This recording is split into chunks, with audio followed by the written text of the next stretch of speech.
ಬಸನಗೌಡ ಪಾಟೀಲ್ ಯತ್ನಾಳ್ರು ಮತ್ತು ಸಾಹುಕಾರರ ನೇತೃತ್ವದಲ್ಲಿ ಬೀದರಿಂದ ವಫ್ ಹಟಾವೋ ದೇಶ್ ಬಚಾವೋ ಅಂತೇಳಿ ಹೇಳಿ ನಾವು ಪ್ರವಾಸವನ್ನು ಆರಂಭ ಮಾಡಿದ್ದು. ತದನಂತರ ಅದು ಯಾದಗಿರಿ, ಗುಲ್ಬರ್ಗ, ರಾಯಚೂರು ಈ ಭಾಗಗಳಿಗೆಲ್ಲ ಹೋಗಿ ಬಂದಿದ್ದರು ಎಲ್ಲ ಸೀನಿಯರ್ ಲೀಡರ್ಸು. ನಿನ್ನೆ ತೇರ್ದಾಳಕ್ಕೆ ಬಂದಿದ್ದು, ಒಂದು ಸಾರ್ವಜನಿಕ ಸಭೆನೂ ಕೂಡ ಆಯಿತು. ಭಾಳ ದೊಡ್ಡ ಪ್ರಮಾಣದಲ್ಲಿ ರೈತರು ಬಂದಿದ್ದರು, ಸಾವಿರಾರು ಜನ ಹಿತೈಷಿಗಳು ಬಂದು ಕಾರ್ಯಕ್ರಮವನ್ನು ಯಶಸ್ವಿಗೊಳಿಸಿದರು. ಇವತ್ತು ಬೆಳಗಾಂ ನಗರದಲ್ಲಿದೆ.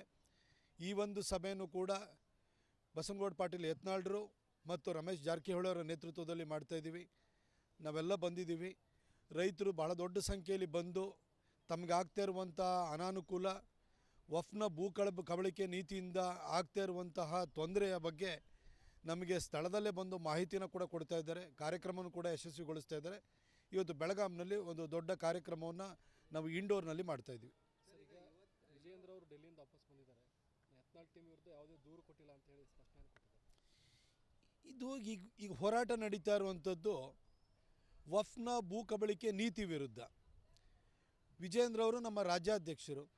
ಅವರು ನವಂಬರ್ 21ನೇ ತಾರೀಕು ಎಲ್ಲ ಜಿಲ್ಲಾ ಕೇಂದ್ರಗಳಲ್ಲೂ ಕೂಡ ಪತ್ರಿಕಾಗೋಷ್ಠಿಯನ್ನು ಮಾಡಬೇಕು ಅಂತ ಹೇಳಿ ಕರೆ ಕೊಟ್ಟಿದ್ದರು.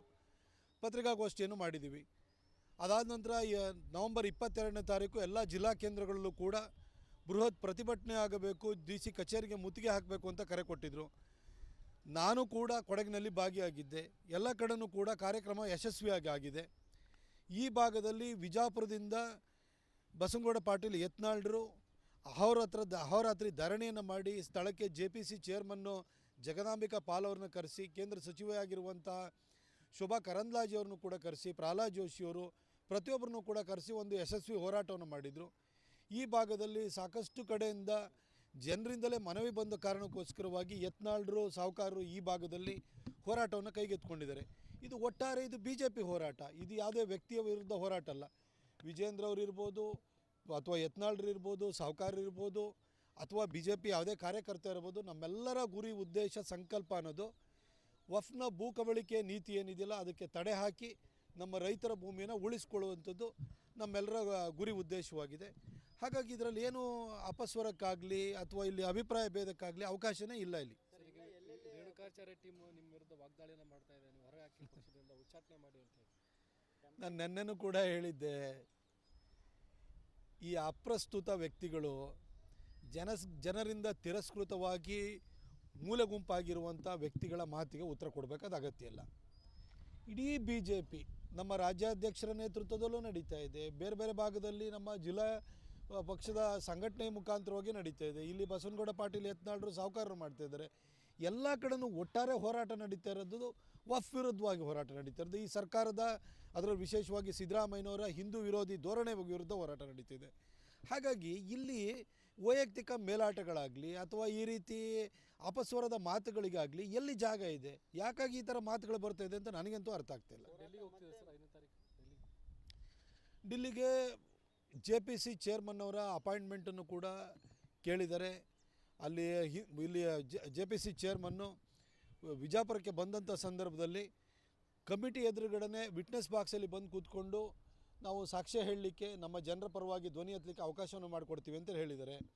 ಅವ್ರ ಜೊತೆ ಇನ್ನೊಂದು ಸುತ್ತಿನ ಮಾತುಕತೆಯೂ ಆಗಿದೆ. ಖಂಡಿತ ಅವರನ್ನು ಕೂಡ ಭೇಟಿ ಆಗ್ತೇವೆ.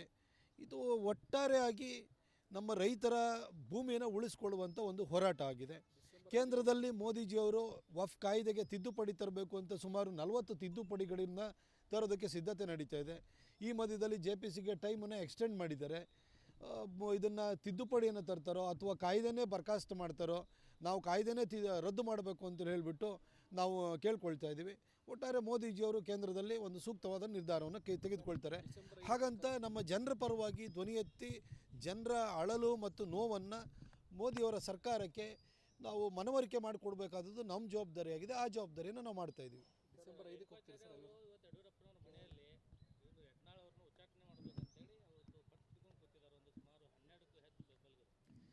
ನನಗೆ ಅದ್ರ ಬಗ್ಗೆ ಎಲ್ಲ ಮಾಹಿತಿ ಇಲ್ಲ. ಯತ್ನಾಳ್ರು ಕರ್ನಾಟಕ BJPಯಲ್ಲಿರುವಂಥ ಅತ್ಯಂತ ಜನಪ್ರಿಯ ನೇತಾರರು. 1994ರಲ್ಲಿ ಅವರು ಚುನಾಯಿತ ಪ್ರತಿನಿಧಿ ಆದವರು. 99ರಲ್ಲಿ ಅವರು MP ಆಗಿ ಅಟಲ್ ಬಿಹಾರಿ ವಾಜಪೇಯಿ ಅವರ ಸರ್ಕಾರದಲ್ಲಿ ಮಂತ್ರಿ ಆದಂಥವರು. ಈ ಭಾಗದಲ್ಲಿ ದೊಡ್ಡ ಅಭಿಮಾನಿ ವರ್ಗವನ್ನು ಇಟ್ಕೊಂಡಿದ್ದಾರೆ. ಅವರು ಕರಾವಳಿಯಿಂದ ಉತ್ತರ ಕರ್ನಾಟಕದವರೆಗೂ ಕೂಡ ಎಲ್ಲ ಕಡೆಯೂ ಕೂಡ ಅಪಾರ ಅಭಿಮಾನಿಗಳನ್ನು ಸಂಪಾದನೆ ಮಾಡಿಕೊಂಡಿರೋ ವ್ಯಕ್ತಿಗಳು. ನಮ್ಮ ಪಕ್ಷಕ್ಕೊಂದು ಅಸೆಟ್ಟು. ಎಲ್ಲರ ಒಂದು ಶಕ್ತಿ ಒಟ್ಟು ಸೇರಿದಾಗ ಪಕ್ಷ ಬಲಗೊಳ್ಳುತ್ತೆ. ಈ ನಿಟ್ಟಿನಲ್ಲಿ ನಮ್ಮ ಚಿಂತನೆ, ನಮ್ಮ ಪ್ರಯತ್ನ ನಡೆದಿದೆ. ಬೇರೆಯವ್ರ ಚಿಂತನೆ ಏನಿದೆ ಅಂತ ನನಗೆ ಗೊತ್ತಿಲ್ಲ. ರೆಬಲ್ಸ್ ನಾಯಕರು ಪರೋಕ್ಷವಾಗಿ ವಿಜೇಂದ್ರ ವಿರುದ್ಧವೇ ಹೋರಾಟ ಮಾಡ್ತಿದ್ದಾರೆ ಅನ್ನೋ ಚರ್ಚೆ ಕೂಡ ಇರುವಂಥದ್ದು. ನಮ್ಮ ಯಾವುದೇ ಹೋರಾಟ ಆಗಲಿ, ನಮ್ಮ ಯಾವುದೇ ವೇದಿಕೆಗಳಾಗಲಿ, ಅಲ್ಲಿ ಯಾವ್ದಾದ್ರು ವ್ಯಕ್ತಿಗಳ ಬಗ್ಗೆ ನಾವು ಹೋರಾಟವನ್ನು ಮಾಡ್ತಾಯಿದ್ದೀವಿ ಅಥವಾ ಧ್ವನಿ ಎತ್ತುತ್ತಾ ಇದ್ದೀವ, ನಾವು ಧ್ವನಿ ಎತ್ತುತ್ತಾ ಇರೋದು, ಹೋರಾಟವನ್ನು ಮಾಡ್ತಾ ಇರೋದು ವಫ್ನ ಭೂ ಕಬಳಿಕೆ ನೀತಿಯ ವಿರುದ್ಧ.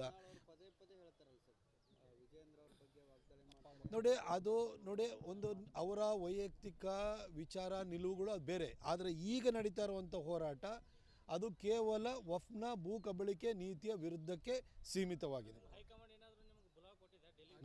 ಡಿಸೆಂಬರ್ 5ಕ್ಕೆ ಈಗ ನಾವು ಒಳ್ಳೆ ಕೆಲಸವನ್ನು ಮಾಡ್ತಾಯಿದ್ದೀವಿ, ಅದು ಹೈಕಮಾಂಡ್ ಗಮನದಲ್ಲೂ ಇದೆ.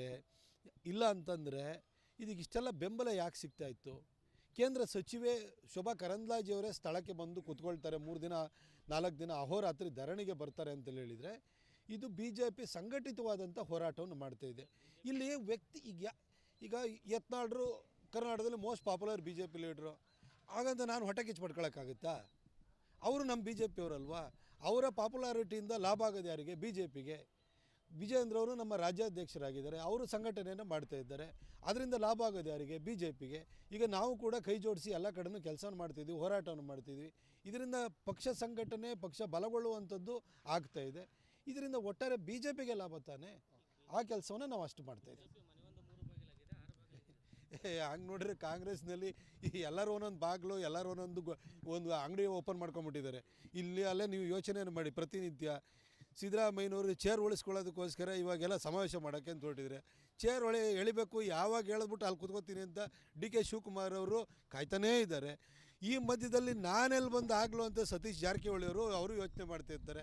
ನಾನು ಅಧ್ಯಕ್ಷ ಆಗ್ಬೋದು, ನಾನು ಮುಖ್ಯಮಂತ್ರಿ ಆಗೋ ಅರ್ಹತೆ ಇದೆ ಅಂತ ಅವರು ಹೇಳ್ಕೊಳ್ತಿದ್ದಾರೆ. ಇದರ ಮಧ್ಯದಲ್ಲೇ ಸೈಲೆಂಟಾಗಿ ನನಗೆಲ್ಲ ಅವಕಾಶ ಸಿಗುತ್ತೋ ಅಂತ ಖರ್ಗೆ ಅವರು ಯೋಚನೆ ಮಾಡ್ತಿದ್ದಾರೆ, ಖರ್ಗೆ ಅವ್ರ ಮಗ ಯೋಚನೆ ಮಾಡ್ತಿದ್ದಾರೆ, ಪರಮೇಶ್ವರ್ ಅವರು ದಲಿತ ಕೋಟದಲ್ಲಿ ನನಗೂ ಎಲ್ಲ ಸಿಗ್ಬೋದಾ ಅಂತ ಯೋಚನೆ ಮಾಡ್ತಿದ್ದಾರೆ. 25 ಬಾಗಿಲು, ಊರು ತುಂಬ ಬಾಗಿಲಿರೋ ಅಂಥದ್ದು ಕಾಂಗ್ರೆಸ್ಸಲ್ಲಿ. ನಮ್ಮಲ್ಲಿ ಒಂದೇ ಹೋರಾಟ, ಒಂದೇ ಗುರಿ, ಒಂದೇ ಉದ್ದೇಶ ಇಟ್ಕೊಂಡು ಹೋಗ್ತಾಯಿದ್ದೀವಿ. ಮೂಡಾದ ಬಗ್ಗೆನೂ ಕೂಡ ಯಶಸ್ವಿ ಹೋರಾಟವನ್ನು ಮಾಡಿದ್ವಿ. ವಾಲ್ಮೀಕಿ ಹಗರಣದ ಬಗ್ಗೆನೂ ಕೂಡ ಧ್ವನಿ ಎತ್ತಿದ್ದೀವಿ. ಇವಾಗ ವಫ್ ಭೂ ಕಬಳಿಕೆ ನೀತಿ ವಿರುದ್ಧ ಹೋರಾಟವನ್ನು ಮಾಡ್ತಿದ್ದೀವಿ. ನಮ್ಮಲ್ಲಿ ಯಾವುದು ಇದು ಮನೆ ಒಂದು 3 ಬಾಗಿಲಲ್ಲ. ಇಲ್ಲಿ ಅಲ್ಲಿ ಕಾಂಗ್ರೆಸ್ಸಲ್ಲಿ ಹೋಗಿ ನೋಡಿ, ಇಲ್ಲಿ ಎಲ್ಲರೂ ಒಂದೊಂದು ಅಂಗಡಿ, ಒಂದೊಂದು ಬಾಗಿಲು ಓಪನ್ ಮಾಡ್ಕೊಂಡು ಕೂತಿದ್ದಾರೆ. ಸಿದ್ದರಾಮಯ್ಯನವರು ಮುಖ್ಯಮಂತ್ರಿ ಆಗಿದ್ರು ಕೂಡ ನನಗೆ ಯಾವಾಗ ಚಾನ್ಸ್ ಸಿಗುತ್ತೆ ಅಂತ ಹೇಳ್ಬಿಟ್ಟು ಎಲ್ಲರೂ ಕಾಯ್ತಿದ್ದಾರೆ. ಅಧಿಕಾರ ಅವ್ರ ಕೈಯಲ್ಲಿದೆ, ಹೊಡೆದಾಟ ನಡೀತಿರೋದು ಅಲ್ಲಿ. ನಮ್ಮದು ಸಂಘಟನೆ ಮಾಡೋದು, ಸಂಘಟನೆ ಮಾಡೋದ್ರಲ್ಲಿ ಎಲ್ಲರೂ ಯೋಗದಾನವನ್ನು ಕೊಡ್ತಾಯಿದ್ದಾರೆ.